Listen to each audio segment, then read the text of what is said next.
Ellyse Perry can't bowl, not for a lack of talent, but her first two attempts are stopped because she can't run on her leg. She needs to put anywhere between 4 to 7 times her body weight through the crease, and her leg won't allow it. Australia is only a few overs into defending their total at the World Cup final, and their star player is limping. Their captain, Jodie Fields, shoots a look up to the dressing room as if to say, we might have got this wrong. But Perry wants to play on. The ghost of Rick McCosker's jaw is never far away in Australian cricket. In 1977, the opener is hit in the face by a Bob Willis bouncer, breaking his jaw, which has to be wired back together. In the second innings, when Australia needs to put on a defendable total, McCosker comes out at number 10 with his swollen face wrapped up in bandages to make 25. McCosker makes 4 Test hundreds and is remembered for making less than 30 in a declaration total. That story gets passed down in Australian cricket families as lore. Perry knows about Rick's jaw, even if she doesn't quite think her ankle is that bad. She's already started in this game by breathing air into Australia's first innings, being the only one to score at more than a run a ball.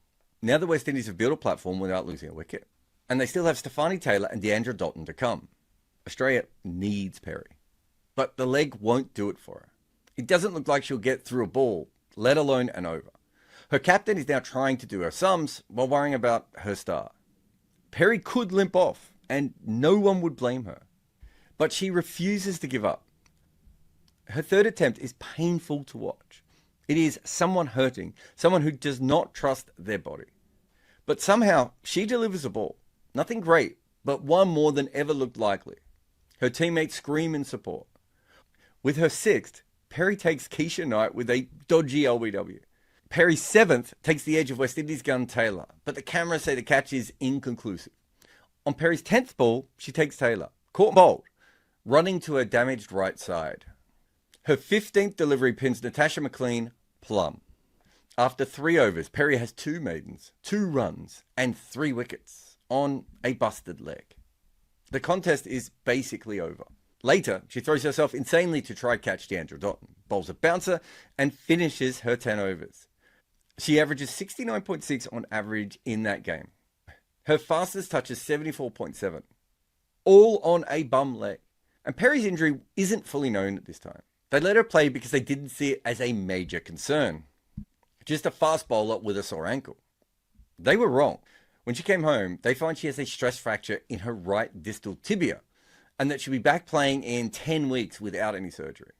It turns out even that wasn't right, and she needed almost 6 months off after an operation. This was not a minor injury. Ellyse Perry won the World Cup on a broken leg. The Good Areas conversation never ends over on our live channel. Head over and watch it all there. Ellyse Perry was the face of the game, literally.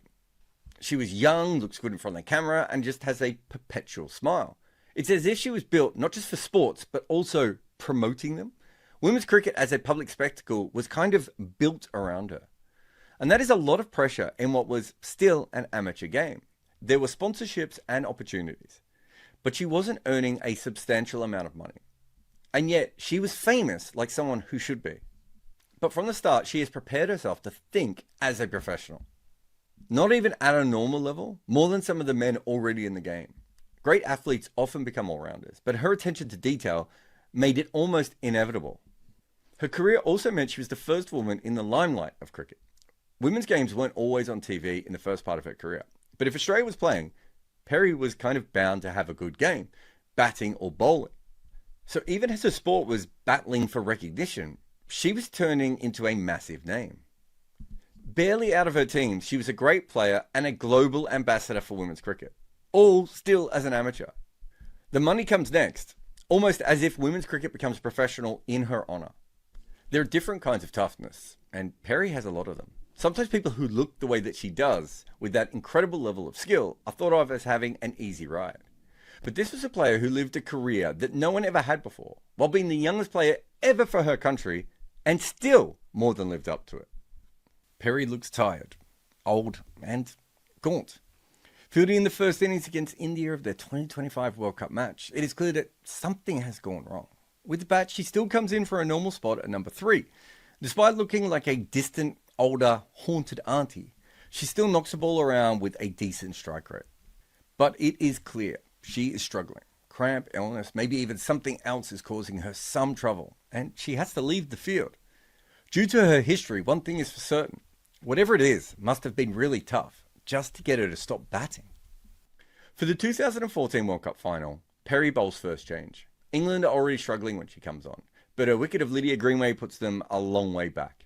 Later she takes Amy Jones too.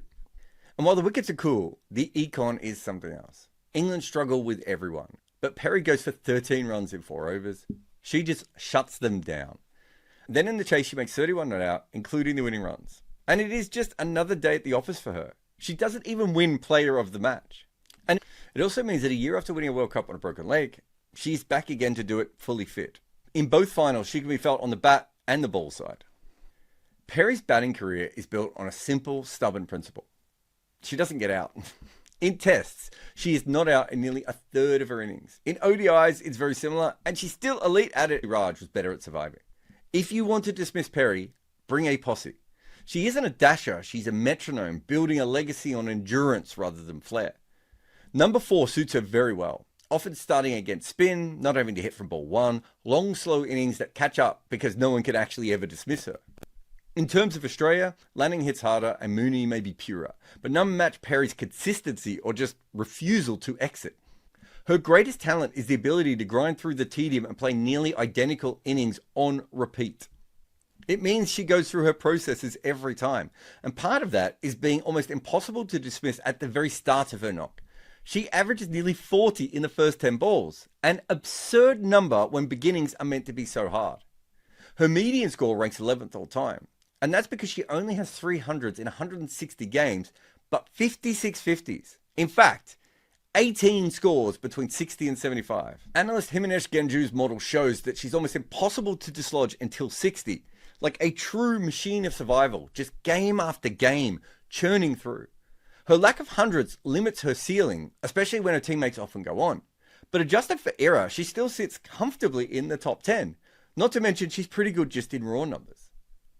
She's a mile plus for both average and strike rate, even if her genius is simply not getting out. Surprisingly for an Australian, she's stronger against spin and twice as effective as hitting sixes as neutral. It's like her lone vice in a career built on control. In many ways, you look at this weird record and you think, it's actually possible she could have been even better. Instead, you just have to be okay with her only averaging 48.5 in ODIs. Therese Sjogren, Lisa Dahlqvist, and Lotta Schilin are not greats of women's football, but they all score a goal in the 2011 Women's World Cup quarterfinal. Sjogren scores for Sweden after 11 minutes, and Dahlqvist's header is 16 minutes in. Australia are 0-2. And I don't know a lot about football, but more often than not, you're going to lose from there. Before halftime, though, the Australians have a corner, which they play short to their right back, who is hanging out on the wing unmarked. She receives the ball on the wrong side and moves it into a better position as a Swedish player rushes her. Then she kicks through the ball with her left foot from just outside the box. The ball veers off outside the line of the goal, and then it bends back around.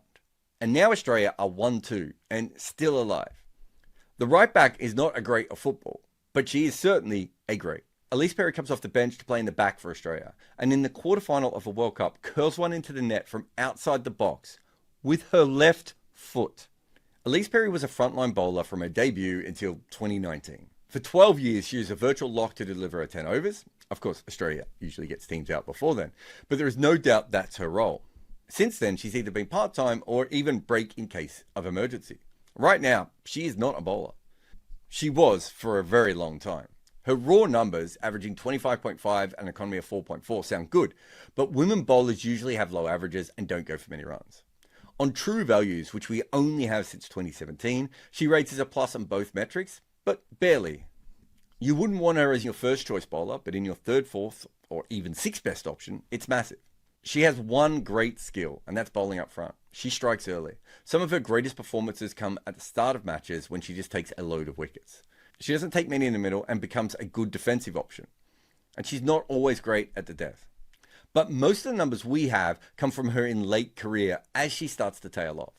If you look at her peak, she averages nearly 5 runs less than the other seamers in the same era, making her 21% better than neutral. Though she is 5% negative on economy. So not perfect, but still a clear star. Perry also has the 7th most wickets ever in ODIs. Even has her load eased recently. All time, she remains one of the most used bowlers, with a fantastic 12-year run as a frontline seamer. Like her batting, she's not perfect. However, at various times, she's one of the best new ball bowlers in the world. She was one of the fastest for a while as well, and she can deliver through the innings in other roles. This is not a perfect seamer, but she's clearly good enough to be one of the 30 greatest bowlers ever in women's cricket. Perry is on a stamp in Australia. Every other player in that same series was retired, and she had barely turned 30 years old when they put her face on it. She's one of the greatest batters to have ever lived, which is remarkable as she began her career as a bowler. There just has never been another cricketer like her. For art of batting, we ranked her as a top 10 batter, and she's also in the top 10 list of most wickets in women's cricket. That record is so weird. This is not a normal player. This is not even a genius player. This is the absolute rarest breed of unicorn. And like unicorns are pretty rare to begin with. That's even before you factor in that she was the face of women's cricket when it had none. She's a cricketer and revolution in one package. The alpha, the omega, the everything. And yet this almost mythical creature of a cricketer was dropped mid-career. Bradman was dropped once after his first match. Warne was dropped twice, once early and the other time when Australia were not sure his shoulder was allowing him to bowl right. Other legends are let go towards the end. There are reasons why some great players aren't always in their team, but they aren't really dropped. At the age of 32, the Australian cricket team decides to drop their gold-encrusted, magic, flying unicorn from T20 cricket. Some of that is the embarrassment of riches they have. But still, has any player of her talent ever been dropped like that before? And it could break someone who had only ever known success. Instead, Perry used it to get better. She goes away, thinks and works, then comes back a greater player. Just like that. As if it was a switch. Like how she started as a bowler and ends as a batter. It doesn't matter what is put in front of her. She just battles through it. Perry played in 2 World Cups with broken bones. In 2022, she plays as a specialist batter after a stress fracture in her back stops her from bowling. So not only does she win multiple World Cups, twice she's done it with broken bones.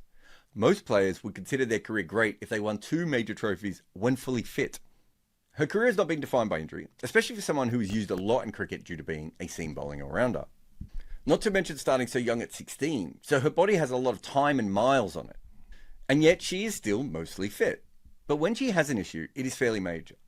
Since that back fracture, she really hasn't been an all-rounder. The other issue comes in the 2020 World Cup, when she manages in one injury to tear her ACL in her knee and also rip her hamstring off the bone. Both of them can be between like 6 and 18-month injuries, and she did them both at the same time. Add that injury in 2013 with a broken ankle, or technically a bad stress fracture, and you start to get a bigger idea of her troubles. For a bowler, injuring your ankle, knee, hamstring, and back, all in potentially catastrophic ways, could ruin your career. But she managed to play through it. What is clear is that she has a crazy pain tolerance. When others simply can't, Ellyse Perry can. These injuries haven't robbed her of a career, but of moments. In 2020, women's cricket had its grandest stage. For years, everything points towards a World Cup final at the MCG with a concert by Katy Perry as well. The entire thing is designed to explode women's cricket into the mainstream. It is meant to scream. How can you say no one watches women's cricket if you can get 86,174 people into the MCG to watch it? This match simply doesn't happen without Perry. She was the lighthouse for women's cricket. And then on the biggest day, she couldn't perform at her own party. There are lots of all-rounders in women's cricket. The difference with her is that the quality is so incredibly high. This is a list of everyone with 25 wickets or 250 runs in World Cups. It's already a list that's pretty hard to get on. Being that good on both sides of the ball is special. Carol Hodges has an incredible record with her off-spin, and she can bat a bit as well. She's the closest to Perry. But let's compare her with the modern players. Stefani Taylor and Marizanne Kapp have legendary careers. They are top-order batters and frontline bowlers simultaneously. And compared to Perry, they look like worker bees to her queen. And this is not from a small sample size. In ODIs, these are the 3 most used options ever. Only the 2 Indian legends, Jhulan Goswami and Mithali Raj, separate them. So they all leaned on to do an obscene amount of work by their teams. There are often all-rounders who have decent records because their usage is low. Perry's is high, and it still doesn't weaken her record. The difference is that Perry isn't a workhorse like Kapp or Stefani. She is a thoroughbred champion who still just never stops running at top speed. Her toughness is hidden because everything she does looks so effortless. She sits in the conversation of all-time greats with either bat or ball, with Slight flaws in both. But as a package, she is nearly perfect. After Perry's retirement, India's 330 is trickier for Australia. That great start leads to regular wickets. And with Perry in the dugout, there seems to be a slight whiff of concern. When Australia lose their 6th wicket, that will be their 7th if Perry can't come back out to bat. But she does, to the surprise of no one. Perry's team needs her, so she pads up, comes out and knocks the ball around again. India probably requires 2 more wickets, but as always, Perry just locks her end up. They only get 1 more. And with Sneh Rana bowling and 6 needed, Perry is suddenly fit and well enough to skip down the pitch and dump the ball over the rope. It would be the greatest moment in someone else's fantastic career, but it's just another day where Ellyse Perry had to overcome something to win a game, and she did it. Sophie Devine has a cricket face. If you saw her buying ice cream at a fair or sweeping up at a truck stop, you'd see her and instantly think, that woman has played the game. It's that quiet, pained, I've done this so many times movement of her eyes. Devine's face screams cricket. Ellyse Perry's does not. Athletically or even in the face, she doesn't really look like a cricketer. Devine is old cricket. It looks steeped in her. She moves like someone tough and not to be messed with. Perry is the manic pixie dream girl created in a Cricket Australian lab. In the 2010 World Cup final, for the last over, they're going head to head. Perry bats at number 10 in this match. Her career has barely started. Yet she is bowling the final 6 deliveries where New Zealand's Devine needs 14 runs to win. It is unlikely, as only 2 overs in the entire match have allowed more than 10 runs on this turgid Bridgetown wicket. But one of them was the previous over, where Devine smashes Renee Farrell for a 4 and a 6 to take 15 from it. The issue for the Kiwi legend is that she's not on strike. So when Perry fumbles the first ball, she gives a stolen strike change. But Devine finds it hard to reach the boundary from Perry. A great save, a miss hit, then a blatant steal, followed by another incredible save, ensures that they score 4 successive 2s while keeping Devine on strike. On the big screen, it reads 5 runs from 1 ball required. Perry's over hasn't been great. The fielders save her twice, and she allows Devine the strike early. Her action has not been fully refined by Cricket Australia. She's not yet the great she will become. She slings the final ball down, very full, too low for Devine to get under it. So the Kiwi just hammers it straight. Not high enough to win the match, but hard enough to tie it. Perry throws her foot at the ball. Not the boot that scores in the Football World Cup, but the one that, a few years later, will be broken. And that save wins a title. Ellyse Perry can bat, bowl, and field. Her feet have won 2 World Cups. The rest of her body wins 6 more and a Commonwealth gold. She is so talented that for an entire generation and a half, most of us haven't noticed her toughness. Ellyse Perry can do everything. And on those rare days she can't, she does them anyway. Are you as chronically online as Moses Enriquez? Then here's another video for you. Or if you also like books and stuff, you can buy my new one on the art of batting. If you loved this video, hit the bell icon to be notified for more.